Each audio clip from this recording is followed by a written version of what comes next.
Hi, everyone. So this was our very first webinar for Margs and Marketing, and someone forgot to hit record at the very beginning. So you really only missed a little bit of Ash's intro and I think just how we set up how the webinar would go. So I'm going to try to recreate that real fast. So let's just pretend this is like in the moment. Let me see. Let me share my screen. Welcome to our 2024 marketing forecast with Margs and Marketing. So today we're going to cover our 2024 marketing forecast predictions in content marketing, social media marketing, email marketing, and even AI's role in marketing this year. So if you have questions, wherever we're posting this, feel free to leave them there, social media, YouTube, reply to emails, or just reach out to us directly. And now we'll introduce Ashley. So she's the founder and CMO of Coastline Marketing, a boutique digital marketing agency. She's incredible at what she does, and she's just a gem to work with. I'll let her take over the rest of her intro where I started recording, and I hope you enjoy this webinar. Thank you. I am, as you can see, a self-proclaimed saltwater enthusiast and adventure seeker. My husband and we go camping a lot, and I just generally have a love for the ocean. I am also the creator of Northeast Ohio Women in Marketing. So if you're in the area, I definitely would love it if you joined. That's on LinkedIn. I'm a dog mom of two, Mako and Chum. I'm a cat mom of two, Screech and Otto, and a human mom of one. I have a 7-month-old. So if you hear him happy screeching in the background, I apologize now. He's uncontrollable. So Rachel, I'll let you do your intro as well. So, hello, I'm Rachel, or you can call me Ray, doesn't really matter. As my uncle used to say, just don't call me late to dinner. So I currently do digital marketing freelance and consulting for small and micro businesses. I'm obsessed with small and local entrepreneurs, artists, makers, like those people just sort of who have this great idea and just want to do it. They want to execute it and get it done. And I sort of help them to better tell their story and to better connect with their audience online so they can really focus on what they're making and what they're actually doing versus getting bogged down within the marketing part. I also run Everyday Akron, which is an online community that shares firsthand stories from Akronites. And we also have some guides and additional stories on the blog. And I started the Heronry, which joins those local businesses and small businesses and pairs them up with marketers. It's just like a Facebook group where people can share tips, tricks, trials, tribulations, get advice, and sort of bridge that gap between, well, we don't really have anyone in-house to do marketing, but now I'm lost on the internet Googling this info. I'm a Beyonce super fan. Maybe that's instead of a human child, I just have a Beyonce fandom. And I also have a dog named Georgia B. Hopefully she won't be too loud. I gave her little antlers. Hopefully she's good. So I'm excited to chat about our marketing forecast today because one of my favorite things is storytelling, and I love the content side of things, like love content. So why don't we jump into that first? Let's see here. So I'll kick us off with content. One of the things I'm seeing slowly start to gain traction is brands creating less fluff. There's a lot of content out there that's very plain, very straightforward. They kind of go after the low-hanging fruit keywords of like how to brew coffee, let's say. I'll kind of have this fake coffee shop example as we go throughout, but it's this very low-hanging fruit of SEO. And if you're a local business, whether you're micro, small, mid-size, you're going to be competing with other big businesses who just by brand recognition will have that first page Google result, and that's what a lot of people look for. A lot of businesses are looking for, but we kind of have to move away from the fluff. We want to like dig in deeper and go after more specific and even like hyper specific keywords and phrases. So you want to create content that they're looking for and that will add value to their life. So let me see here. Lost my notes. So you want to like go deeper, get those nuanced layers. And one of my favorite examples is, you guessed it, Beyonce. Because when she's creating new music or a new music video, she pulls in all these different references from history, pop culture, art, maybe some random thing that went viral 10 years ago, she's now bringing it back up and you're like, what is she talking about? So then me as a fan, I will go and I'll like research all these references and whatnot to see how she pieced it together.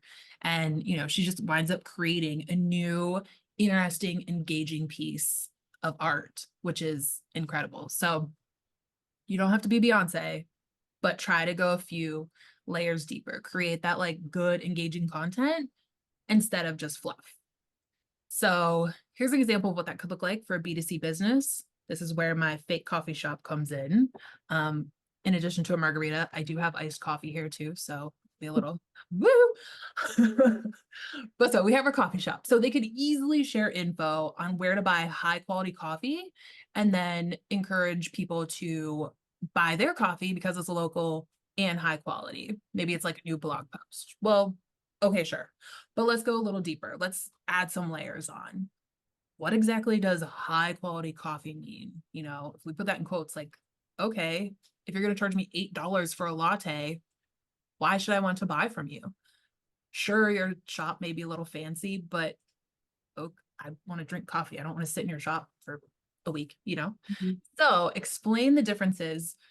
This is an example. Explain the difference between Arabica and Robusta beans. I don't know if any of you know what those are, but those are just different grades of coffee. And that impacts the flavor in the end. Maybe share why someone would be interested in coffee that's grown in a bird-friendly way. You're probably like, what does that mean? But I learned that, in the farming, it doesn't impact birds and wildlife as much. So maybe someone's very interested in that and you could tie that in, that sort of eco-friendly type, birds-friendly, hyper-specific thing. Maybe explain when it was roasted and how fast it goes from farm to cup. Maybe that's what makes high quality coffee for you, is that it goes through this process and just creates a better, fresher cup of coffee in the end. So go deeper with your content. I like it. So just kind of piggybacking off of your go deeper concept, is my self-coined, because this isn't a mouthful, who, what, when, where, why, how principle. So outside of omitting the fluff in favor of higher quality content, really digging into the specifics of things. So I have this picture up here. I don't know if anyone remembers the show, but it's How It's Made. The show went into, a super deep dive into how vanilla was made, where the beans are, how gum was made.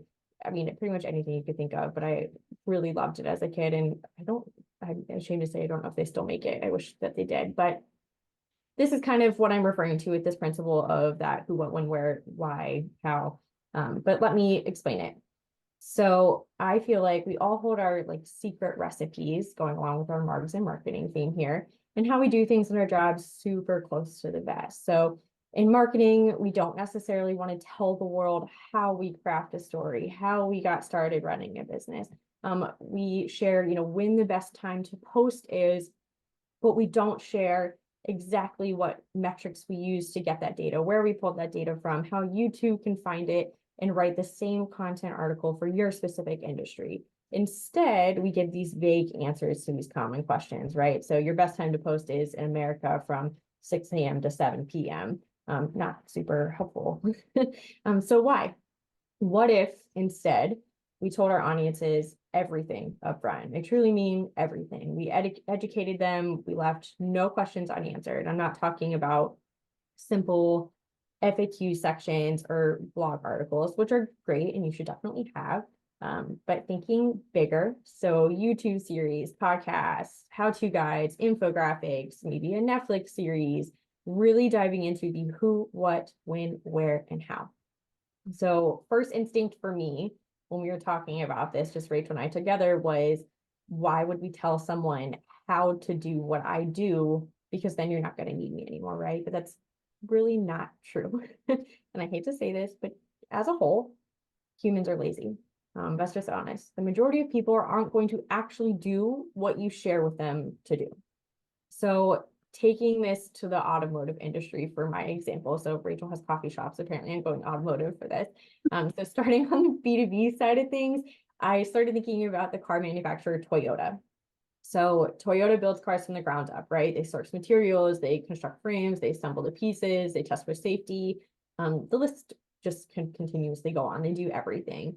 So taking that principle and applying it to Toyota, what if they did a video content series where they focused on their content pillar of safety? So this is the only thing we're gonna focus on is just safety for these videos. But in these videos, we're gonna show who is in the safety department conducting crash testing. Maybe they could introduce us to their crash test dummy, who I am going to self-coin Albert because that is the first name that has come off the top of my head. They could tell us what Albert's job is and why it's important before they go on to show it how crash testing is actually done. So there is proprietary information, right? But they could go as far as making this a video series on safety testing for different aspects of the vehicles and talk about when each of these safety tests is conducted and why it's so important. You don't have to show the specificities of exactly what equipment is or what's proprietary for what they're doing, but they can show the whole.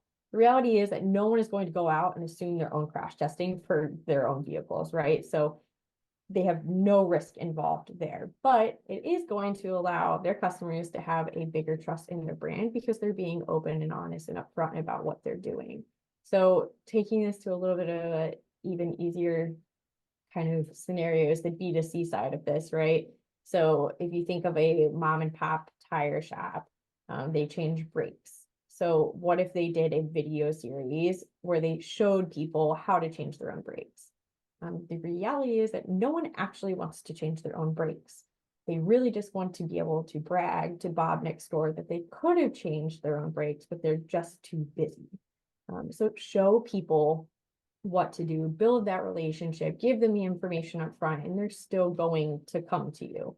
So really dive into, the who, what, where, when, why, how of everything that you do. Exactly. I think this all touches on authenticity of these brands going deeper, sharing more of their story, sharing more behind the scenes, not just saying, buy our product, this is the best. It's like getting to that true, authentic voice. And that's like my big word for brands this year is just authenticity. Like, don't just say, hey, this is me, I'm authentic. Like, what does that look like? Show it. Yeah. And I think that's really true on social media. So why don't we jump into social media? And I think, Ashley, you're going to kick us off there. Okay, so my forecast for this is bigger swings. So this kind of applies to really everything, right? Like it could be applied to content, social, email, but we'll stick with social for now. So as you can see by this tweet, I don't know if anyone else knows him, but he's one of my favorite country artists, Zach Bryan. He recently made a social post that I can 100% get behind. And you can clearly read it, but he said it would be legendary to start shows at 6 p.m. Firstly, as a consumer, I am fully on board. But secondly, this is a pretty big swing. What I love about this is that he's right, at least from my demographic. No one that I know really wants to be up seeing a concert when it's starting at 10 p.m. That's late. I'm going to be honest with you. I just want to be in bed by that point. So a big swim stemming from this would be that his record label then chooses to make his next tour start at 6 p.m.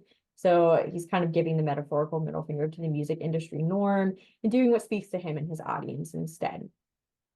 Obviously, we can't give the metaphorical middle finger to our entire audience and just do whatever we want and start work at random hours of the day and not do anything, blah, blah, blah. So how does this look for you in your business? So I'm going to continue to keep with my car manufacturer example because apparently this is the prime examples that I could find for this. But this time I'm going to go a little bit of B2C. So I'm going to turn to Subaru of America. I'm hoping that some of this already looks familiar to you as you look at these pictures, but a direct quote from their website talking about their vision is that the company's vision is to show love and respect to everyone and to support its communities and customers nationwide. So, okay, fairly general statement, right? So their big swing, what no one expected is for them to lean so hard into this statement, they extended it to pets. That was their big swing. They now show that they're the largest corporate donor to the ASPCA. They dedicate an entire product line to helping pets enjoy their vehicles and get owners and pets outside together. They have adoption events. The list goes on. So they took their mission statement, expanded it to something everyone loves, built a secondary product line from it.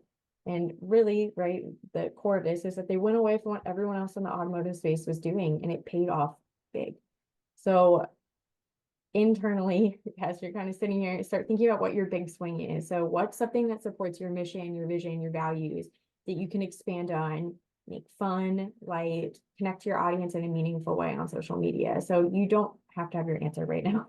But think about it. And if you're still stuck and you want to brainstorm or talk through ideas and execution, I know Rachel and I would love to do that with you, but definitely start thinking about what your big swing could be this year. What's something that really is going to differentiate you in your space.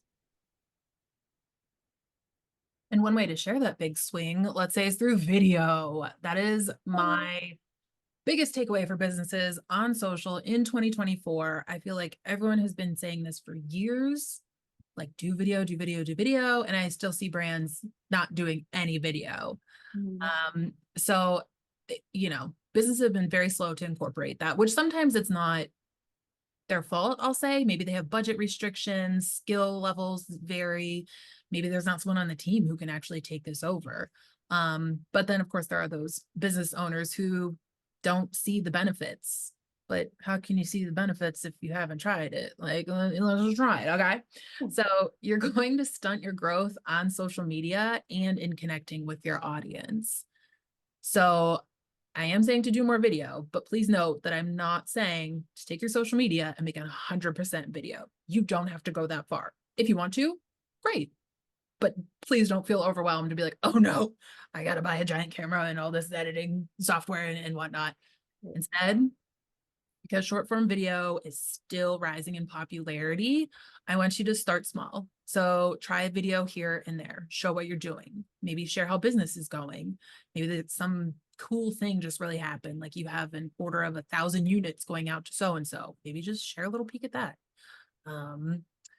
Share your process, share just what's going on. You don't have to make it this big, this big show of things. Just instead of doing a photo, take a little video. And like I said, short form video is becoming more popular, not just with viewers as our attention span is shortening, but also platforms like Instagram and Meta, they're really pushing video. TikTok is all video. YouTube, we know, is all video. It's more long form, but now they have YouTube Shorts. So there's still a way to create short form content and reach your audience on different platforms, if they're on those platforms. And another thing I wanted to point out is that you don't have to jump on every single trend and meme that you see. I think a lot of brands think that, oh, here's an easy way. I'll just do this little dance with my coffee beans and we're good to go. If it fits your brand, great. If you're going to start doing it, keep doing it. Don't just do one and then that's the only thing you've ever tried. And it might look a little weird if your brand tries to have fun one time and not again. So really think about how that's going to fit into your marketing strategy. But if you're doing videos, you start doing that, you start sharing your story in that way, it'll be great. Also, if you can hear my dog drinking water, I'm so sorry. But if you just don't let the thought of video overwhelm you. Like, no matter if you have someone on staff that can help or not, find a way to try it out and, start small, start smart and build from there. But don't think you can skip it because you're just not ready yet.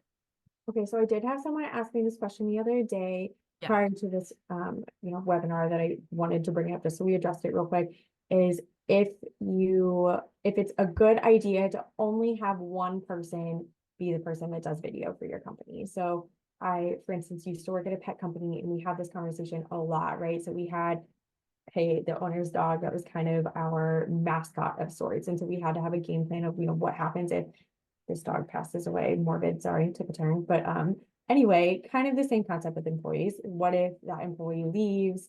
What if, there's a higher turnover or they get promoted and they can no longer have time for that role? So do you recommend only one person be on the video or do you recommend the entire team split? Just what's your recommendation there? I think this could go in different ways depending on the business, which is probably not the answer you wanted to hear. But let's take this coffee shop example and think of Starbucks.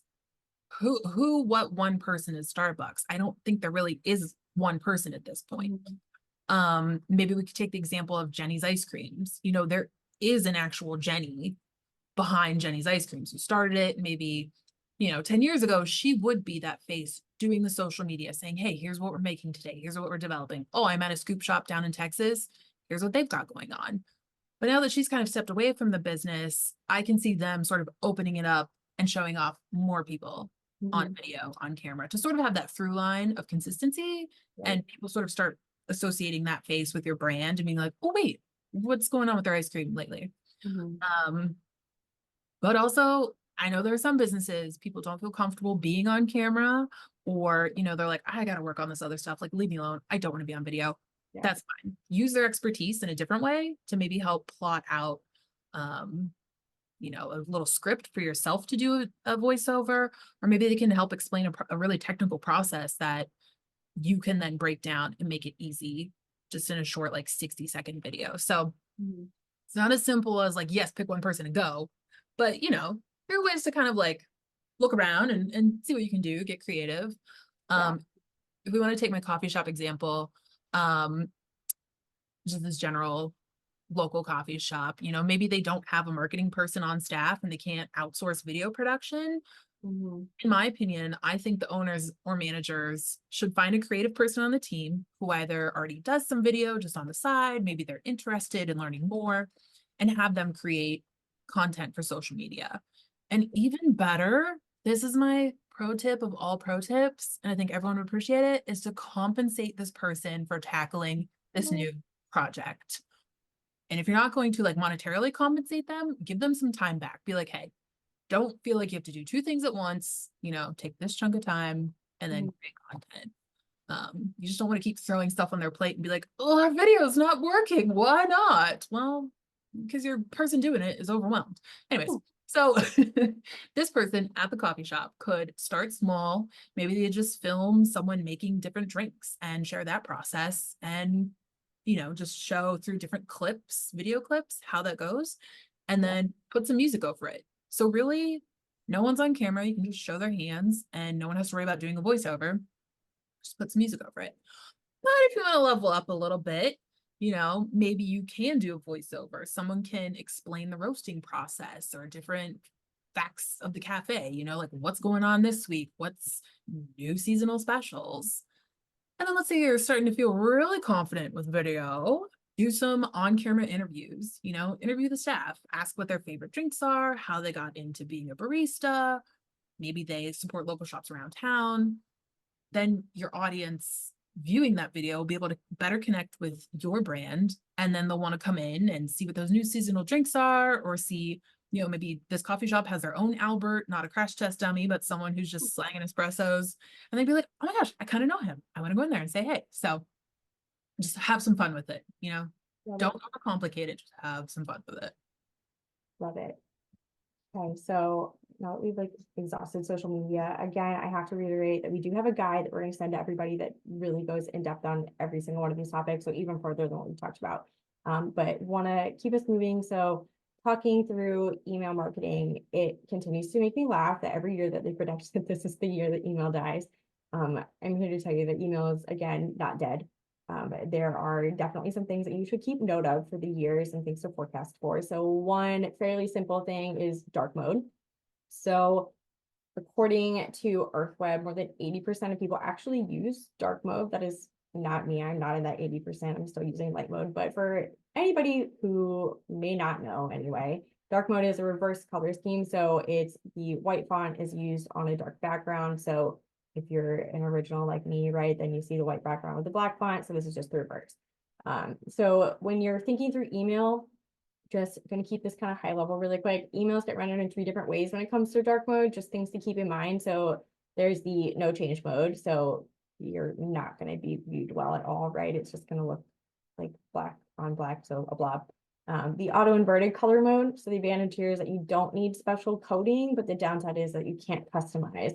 So you have to consciously modify your design to suit the color inversions that are automatically applied through your mail process. So just something to kind of consider with that one. And then you have the best option is the custom dark mode. So Apple, Mac, iOS, they allow you to add custom coding for light and dark mode through CSS on your email. So that is, we're not going to get into coding on this. That is by far not something that I should be speaking in any capacity to tell you exactly how to do that. But we can definitely dive deeper into that if that's something that you're struggling with. But we're not going to do that here. So just to keep this high level, why should you really care about dark mode? If your email is not currently compatible with dark mode, so your newsletter isn't considering it at all, it's going to hamper the renderability. So a broken email layout is going to force the subscriber to unsubscribe. Even worse, it's going to mark your email as spam, which is going to negatively affect your email deliverability rate. So just something to consider quickly there. But moving on, another thing, which I think is kind of fun, that I think is going to be big this year is the pay-to-play subscription email model. So maybe I'm the only one who does this, but David Ferrier, if anyone's familiar with him, he's on Armchair Experts. Goodness gracious, I was teasing things I was working on, but anyway, he's on Armchair Experts podcast. And David Ferrier sends out Webworm, which is his email newsletter.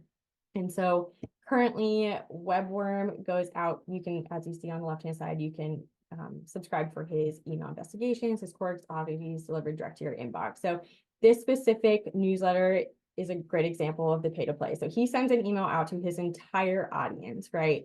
And then he takes a topic that was just mentioned in that newsletter and then dives deeper in a blog that is also sent out to his paid subscribers in an email. So you can see that here on the right, a squirrel bit me. He goes inside the mind of a squirrel in the American healthcare system while an injection loaded with the rabies vaccine goes into his butt. Can't tell you what this one was about, but I do remember it being interesting. But anyway, this is kind of a really great example of that. So bringing people into your email list and then offering them value right off the bat, and then giving them opportunities to subscribe if they want more. So consistently, no matter what, make sure you're providing value in that initial email, but give them opportunities to continue to engage with you. So maybe on the B2B side of things, you're sending a very broad general newsletter covering a lot of topics, and then your subscription, based email goes deeper into one that you really truly are an expert on. But definitely something to keep watch on, and I'm really excited to see kind of what that continues to evolve for a lot of other brands. I love this squirrel bit me thing. Like, I would pay $2 to read what that story was, right? Yeah. Also, I had to mute myself because now my dog is chewing on her antler over by me. So hopefully it's not too distracting. But before we get into the AI portion of things, I want to touch on email and AI specifically. Doing research for this webinar, a lot of places, a lot of resources were saying AI is going to be a big factor in email moving forward. It's going to help you become, like, in order to hyper personalize things better, have more direct one-to-one conversations. They didn't explain how though. So I think it kind of goes back to learning AI, figuring out what's going on, and just keeping up on things there. Zoom gave us a 10-minute warning. So don't worry, we're going to have all this and even more information in this guide we'll be sending you. So don't feel like you're missing out or like we're brushing over things. Yeah. So AI and marketing. All right, so this is my favorite analogy that I'm going to use. So AI is kind of like that TI-84 calculator that you had in school. The one that your teacher told you that you had and you could use for help, but you couldn't use it to solve the entire equation. That is AI. So AI is your calculator. It is your tool to go back and, ask questions to, check your work. It is not your tool to give you the entire answer. So use cases for AI are, gap analysis, having it ask you questions to identify your brand voice, checking your content, not writing your content. So there are differences here. So for me, when I'm going through a blog article, right, I might ask it, hey, this is the sentence that I have. This is the sentence that I want the tone to match. Can you give me suggestions that alternate in this specific word? Or can you give me suggestions that you feel are going to better resonate with this audience? Definitely do not allow it to write your entire pieces of content. It is, whether you think it is or not, it is noticeable. So please keep that in mind, but just rely on AI as if it's your calculator. It is not your end all be all tool. It is just there to help you along the way. So if you're muted, Rachel. Sorry, classic. I was gonna say AI and marketing does get me hype, so that's fine. Let's see. All right, so just a high level AI and marketing. There are all sorts of tools out there now. They can do all sorts of different things. Like Ashley was saying, don't just make them do things for you. Have them figure out how to do things more efficiently and effectively. So right now, I think a lot of people are experimenting with AI. If you're not, do it. I know we're all kind of afraid, like, oh no, is there going to be plagiarism? Are we worried about copyright and images and whatnot? But I think this is just going to be a thing going forward. So we need to pay attention, experiment, and know how it works. So, I mean, changes are coming fast and furious. So educate yourself, find out how to use these tools, figure out what's going on with regulations, like stay up to date, not only in how AI is changing and evolving, but I think the government is going to have some regulations, coming down the pike. So that might impact how we use it, but use it to your advantage. These large language models can really do some powerful things. One of my examples is that, let's say we have a coffee shop, maybe they could take their whole roasting and production schedule, dump that into something like Chat GPT, and then say, hey, how can we make this more efficient for our business? How can we, better provide or better get our coffees out to our customers without wasting time, because then they're wasting money, right? And also some AI tools, you can make like a chat bot, let's say your own personalized chat bot, but don't just set it and forget it. Go back, make sure that info is still relevant, it's still up to date. Maybe you've dumped in all of your brand tone, voice, language, that sort of thing. You've told them what your audience is like. Mhm. You change it or like rebrand, go back and update that info, because they might spit out content and you're like, this sounds great, post it, but is it still speaking to your audience? So I like this GIF because, or GIF, I like this GIF because we should be playing chess with AI. Like, let's not play checkers anymore. Let's level up and let's play some chess with AI. Yeah, and one thing I will add on the whole AI thing is attended a conference, and I wish I could tell you what speaker said this because I want to give them credit, but I can't remember right now. But make sure that you're saying please when you're talking to your when you're talking to your chat. They made a really great point that how you speak to ChatGPT and these language models is how you're speaking to your employees. So make sure you're saying please, make sure you're using appropriate language, because ultimately we do interact on kind of, Slack, email, a little bit more of in not so personal communication languages right now. So make sure that when you're talking to AI that you are speaking politely, just because it does translate to how you're speaking to your audience as well. I love that because a few years ago I read that when like the chat bots on AIM and whatnot, way back in the day, like as soon as those were introduced, people right away were just verbally abusing them just because they could, with Yep. like no consequence. And I was like, well, why are you doing that? How are you treating your employees? So that's a really good point. Yeah, I love that. All right, so it looks like we have the perfect amount of time for questions. If anyone wants to drop anything in the chat, doesn't look like there's anything right now, but just if you want to drop anything there, you can. If you want to email us specifically, you are more than welcome to do that as well. As we mentioned, we will be sending out a guide and then the recording from this too, just so that you have both and you can look things over. We also will probably be doing a blog article on some of our favorite AI prompts, so you can watch out for that. And then in the meantime, in the chat, I'm going to drop the link because we have our second Margs in Marketing webinar already queued up. We're going to be doing brand voice. We'd love to see all of you there. So make sure you RSVP, save a seat. It'll be March 21st at 6. So moving to a Thursday for this one.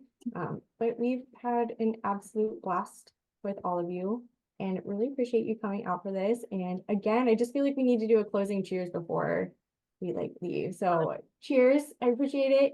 Thank you guys. It's been fun. And hopefully we'll see you in March. Thank you, everyone. All right. Have a good one. Bye. Bye.